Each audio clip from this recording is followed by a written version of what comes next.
Hello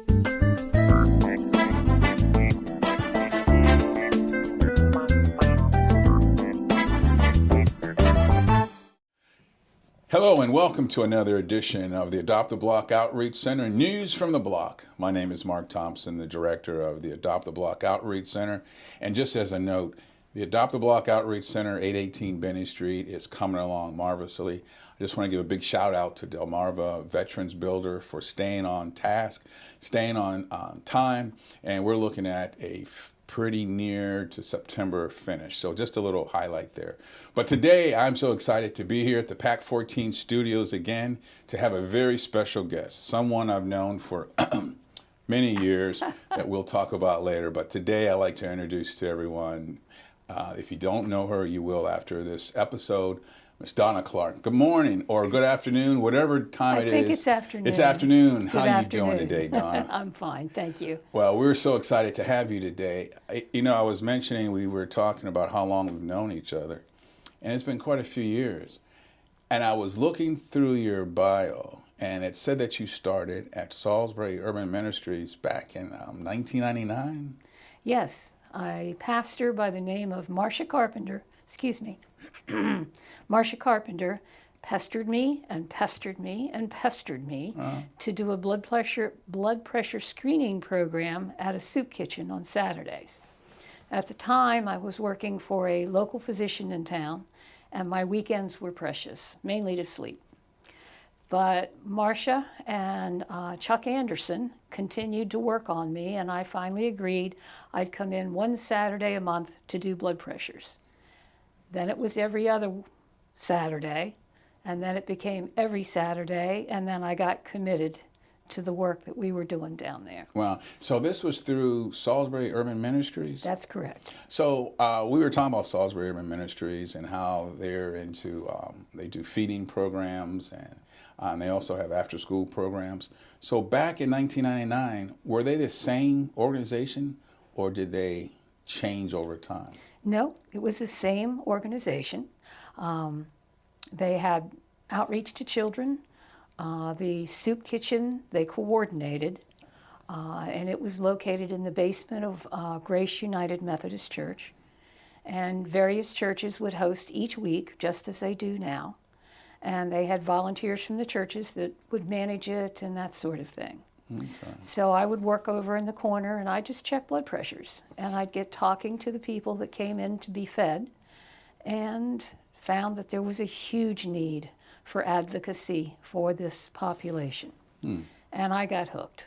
Now let me ask you, talking about for that population, because really now, when I say Donna Clark to anyone, it's Donna Clark is the one that works with the homeless population in Salisbury. Were you doing the same thing then, back in when you started with Salisbury Ministries? No, I was totally health focused. I would find doctors that would give me free samples so I could give it to the clients that couldn't afford to buy their medicine. At that time, there was not medical assistance or Medicaid. There was just no programs to help people stabilize their health. And it got to the point that I was chasing down doctors and grocery stores to get appointments for free so they would check people out and give me guidance as to what we could do for them. They still dodge me in the grocery store when they see me. They do. So back in those days, so you weren't really the Donna Clark that we all look at working with the homeless. So what made you, how did you transition into what's called Hope Today? Initially, I just kept my data. And there was a volunteer that worked with Salisbury Urban Ministries that wrote grants. And Marcia Carpenter's husband worked for Purdue, and the physician in charge of health care for the employees of Purdue knew me. We had bumped heads, so to speak, in the intensive care unit when I worked there. And so he knew me, and he knew how headstrong I was. And the volunteer decided to write a grant, and we got the grant. It required me to quit my job.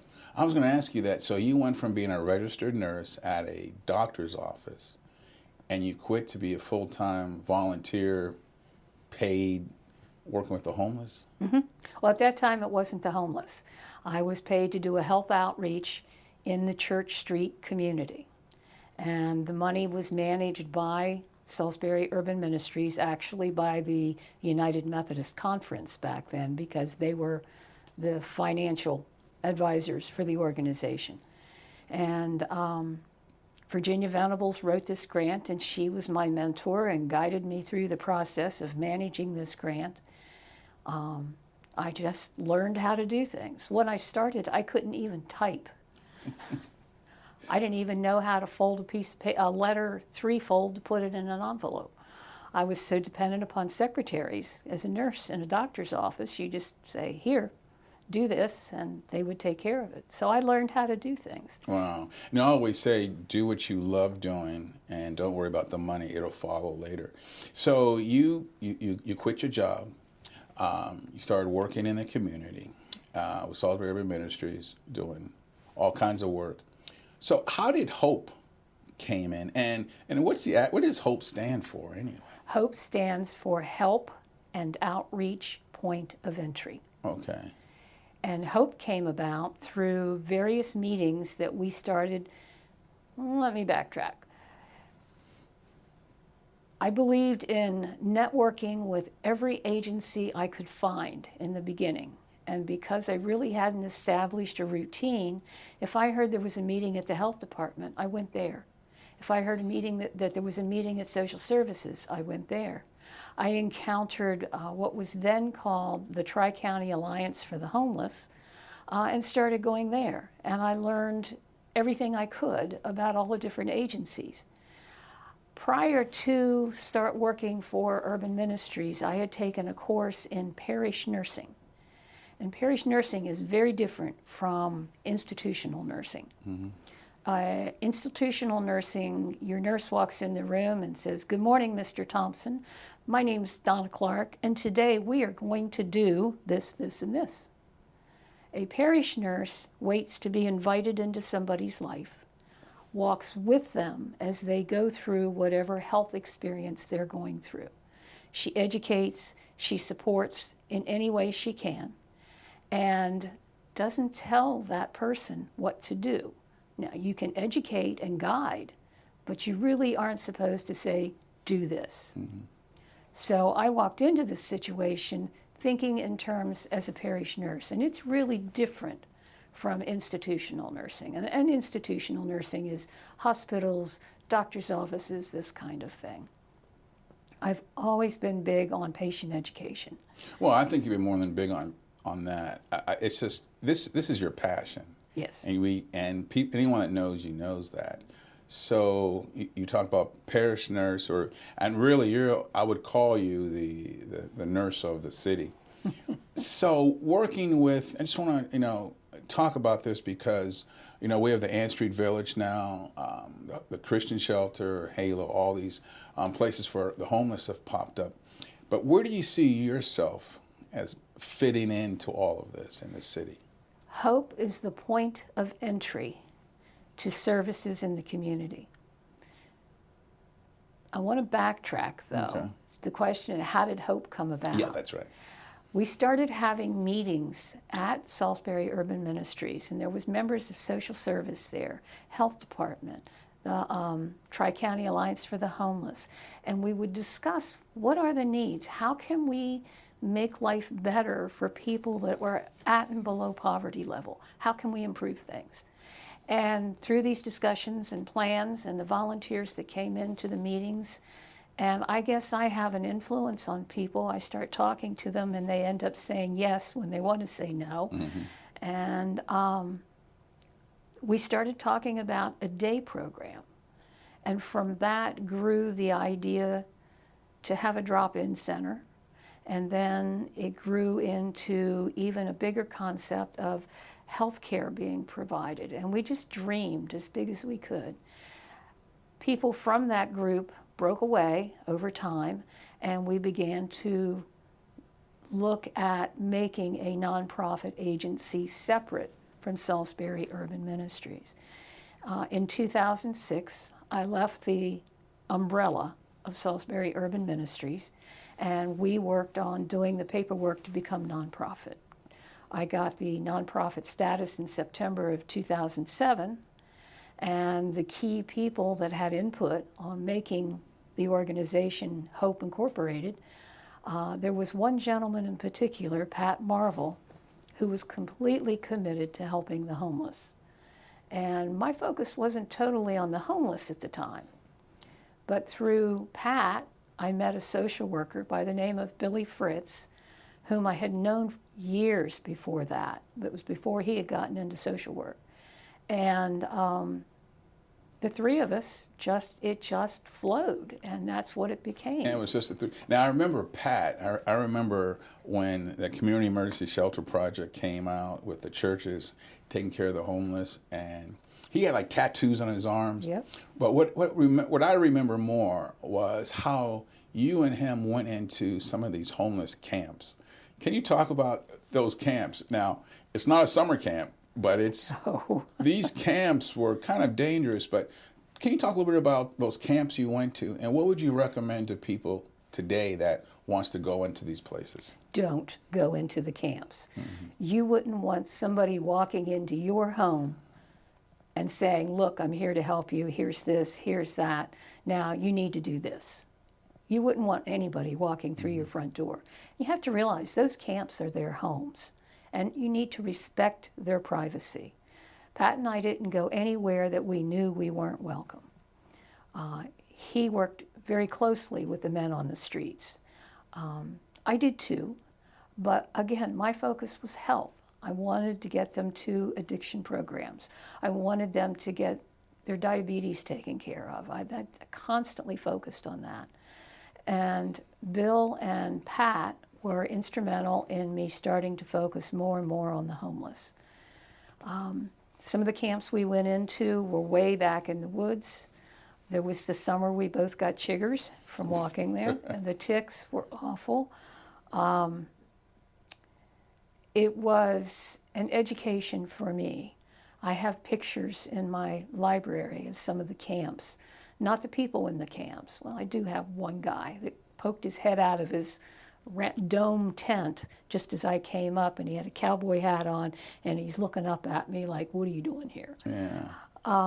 But we tried to reach the people that needed the basic element of getting documented. You can't access housing, you can't get a job unless you have an ID. You can't get an ID without a birth certificate, and you can't get a birth certificate without an ID. And that's what that point of entry Yes. is all about. Yes. And that's where I always remembered you when I was working at the school board, getting birth certificates. I said, that's the birth certificate lady. How did you go about doing that when these are people that don't have any ID? How did you do that? Well, we do have to confirm they are who they say they are. Uh-huh. So again, the networking that you do with social services, health department, you get a level of communication. Yes, send me a referral for John Smith and I'll help him get his birth certificate. Or they give me a call and say, how do I get Susie Sedgwick stabilized enough to get into housing? We can't get her into a rehab program because she doesn't have an ID. I said, send her to me with a referral confirming that's her name, and we'll get started on it. Okay. Now, all of states in the country, there are 4 that don't like our third-party paperwork, and it's a challenge. I just sent a letter yesterday to New York City begging them to please collaborate with us. We don't have access to lawyers in Connecticut, New York, or New Jersey, and those are the only lawyers that they will accept paperwork from. Wow. I know you're tenacious with that part. But you know, I am still watching what you do in this community. Again, we're here with Donna Clark, the Executive Director of Hope here in Salisbury, and this is News from the Block here at the PAC 14 studios. Let me ask you, what has changed, or have you seen a change in our homeless population from when you first started to where we are today? I have seen a tremendous change in the population. Previously, it was people that were always on the edge of losing their house, living on each other's couches. But now we're seeing young people, people freshly out of foster care, people that are going through rehab programs that, although they have an address, they're at risk in a 24-hour period of being put out on the streets. As far as the government goes, you have two different definitions for homelessness. You have the federal definition, which is last night you slept on the street, versus a more liberal definition of I slept on my my friend's couch. I slept on their porch last night. When you deal with federal money, HUD money, when you initiate the application for the housing money, they have to have been on the street the night before. Okay. Yet in our office, we track, one of the questions on our intake form is, are you homeless? And they self-identify if they are homeless. And in their mind, they're homeless even though they slept on their friend's couch last night. And we have seen, I knew I was going to forget my data. Since 2015, when we started tracking, we have over 5,000 files in our filing cabinet of people we've had contact with. Within those, we have almost a quarter of those that self-identified as homeless. Okay. And we're seeing an increase of people saying, yes, I am homeless. Wow. I've seen more and more, and the face of homelessness has changed. Let me ask you, when you go through this whole process of identifying and people coming to find you, how did you end up where you are now from Church Street to, I think you're in the, I hate to say it, but I like the basement, the basement at the Presbyterian Church? Wycomico Presbyterian Church. How did you end up there? A wonderful man by the name of Dr. Nevins Todd. Dr. Todd. Dr. I do Todd. remember that name. Senior. That's right. Again, I had worked with Dr. Todd when I worked in the intensive care unit. We had great respect for each other. And again, in the networking, I was part of what was then called Wycomico County Health Planning Board. And Dr. Todd was a member of that, along with many doctors in the community. And they saw me as representing the homeless. And at one meeting, it came up, Donna, what is your biggest need? And I said, I'm tired of working out of the back of my van. I need a place to have an office so people can come to us. And Nevin said, well, they have a whole space downstairs. It's not getting used. Let me see. And it grew from there. That's how and it started. grew from back then, when we first opened the doors in 2008, we thought a big day was 20 people. We see as many as 70 people in a 4-hour period coming to us for needs. Now that may be a hot meal, because we serve lunch every Tuesday and Thursday between 10:30 and 2. Our office hours are 10 a.m. to 2 p.m. People come to see us for the documentation. They come to see us for medical help paying their copays for their medicines, or help getting medical supplies like a cane. We recently helped a lady straighten out her CPAP equipment. And again, when we work with folks like this, we teach as we go. Okay. And that is something, because I've never seen commercials or anything about hope. How does the word get out about you, and how do people know to go to the basement of the church? Well, for local shelters, social service, health department, we're the first referral for people that need that basic documentation. You can't access any services without your documentation. So they refer the people that they get. They refer, to you. yes, and peer to peer.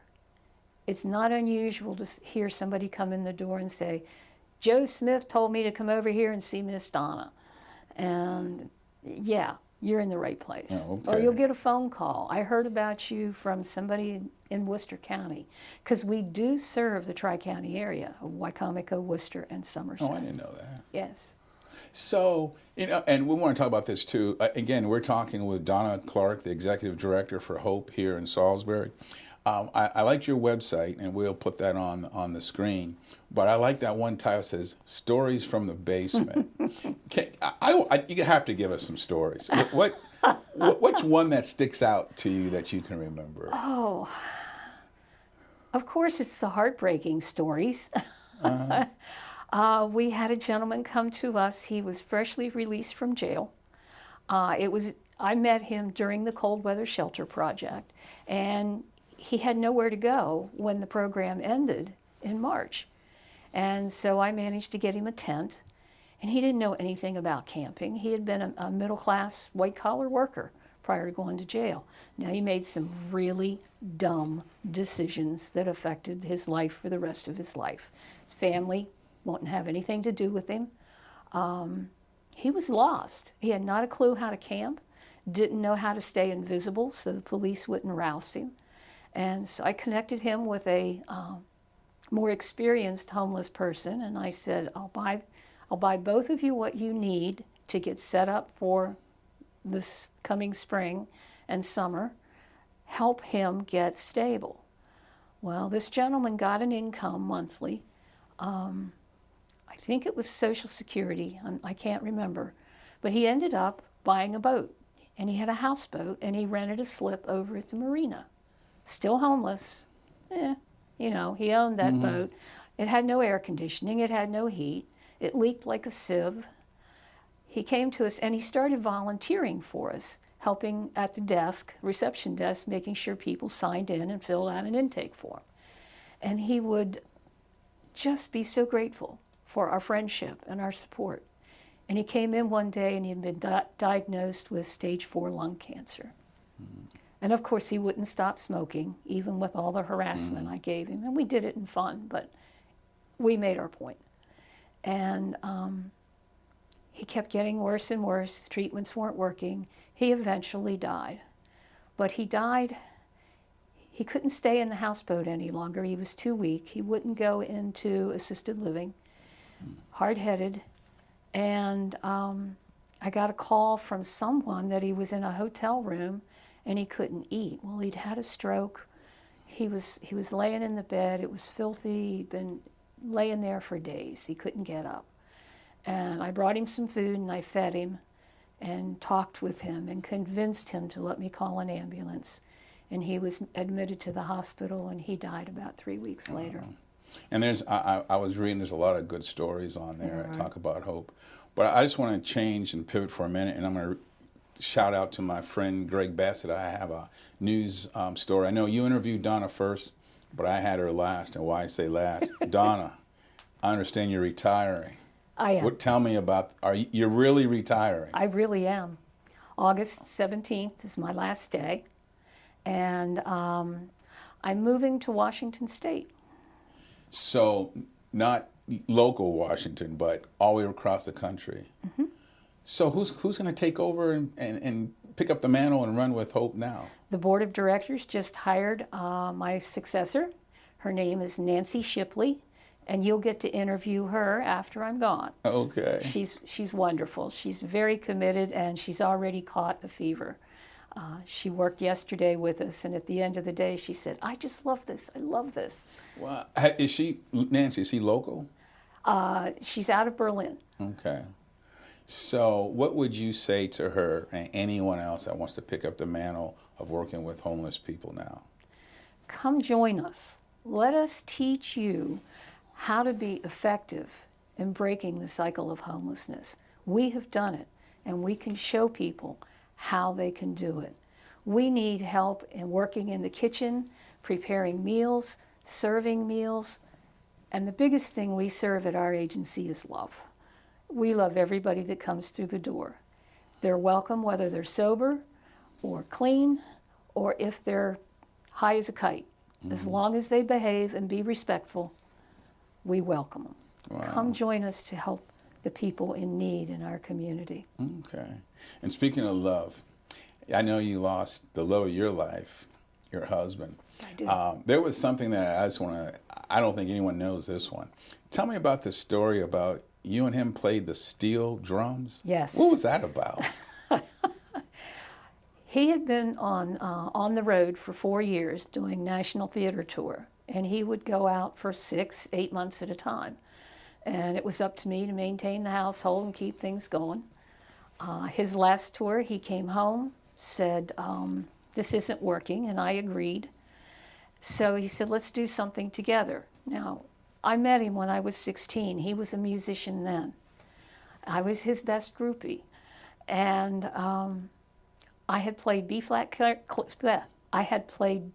clarinet in high school, and that was it. I could read music, but we tried a couple of things. We looked at banjos, we tried different stuff. A friend of his, a percussionist, did a percussion recital at Salisbury University, used our tourist steel drum, and the crowd went nuts. And we just looked at each other and said, steel drums. Took us about 4 years to figure out the configuration of which, we call them pans, which pans to use. He played double seconds, and I played cellos, so I played 3 great big ones. And they're made out of 55-gallon oil barrels. It's just the sound is affected by These are homemade instruments. My first set was made in Trinidad. That picture of the white steel drums that Tom and I are sitting at came from Trinidad. And then later, when we got older and lifting was becoming a problem for me, because the deal was I had to move my own equipment. We got a set of steel drums out of Philadelphia from Kyle Dunleavy, and they were beautiful. And those were our performance pans. And we played weddings, private parties. 1 year, because Tom had made a steel drum, he became, for 2 New Year's Eves, when they did Salisbury's first day events, they hired Tom to work with the boys and girls clubs in the area to make musical instruments out of recycled materials. And we had a percussion garden for 2 years down on the lower end of Main Street between the 2 buildings where there's a gap. It's where the theater used to be, the Ullman Theater used to be. And then 1 year we were up on the courthouse lawn. And we had all sorts, we had brake drums, and he had chimes that the kids had made out of pieces of metal. My part of it was to teach them how to bead gourds, and we would string and make beaded gourds, and it was just a wonderful way to entertain the kids. Wow, that's amazing. I never knew that about you. But I'm feeling sad because this is going to be the end. We wish you well. The city, a lot of people in this city talk, but you not only talk the talk, you walk the walk. Before we close up today on this edition of News from the Block, what would you say to our community about how, not only how to get involved with Hope, but what would you say about how to love on people that don't look like you or me that are out there on the street? What would you say to them? We're all the same, one cell layer under the skin. We all have a heart. We're all God's children. And it's not right for me to judge how you look or how you behave. As long as you respect me and I respect you, we can make a difference in this world. And there are people in this town, in this community, that all they need is a little bit of love, and it gives them enough self-value to make the change in their lives that needs to be. Well, I couldn't have said it any better. This has been News from the Block. My name is Mark Thompson, the director of the Adopt the Block Outreach Center, and we have had a special guest, Miss Donna Clark, the executive director of Hope. Again, we'll have all the information about how you can be in contact with Hope to continue on this legacy that Donna has started in this city. But once again, we love you. We thank you for viewing. Once again, continue to support PAC 14, the public access television. There's no better place than get information in the city than PAC 14. Once again, Mark Thompson, director of Adopt the Block. We love you, and we'll see you next time.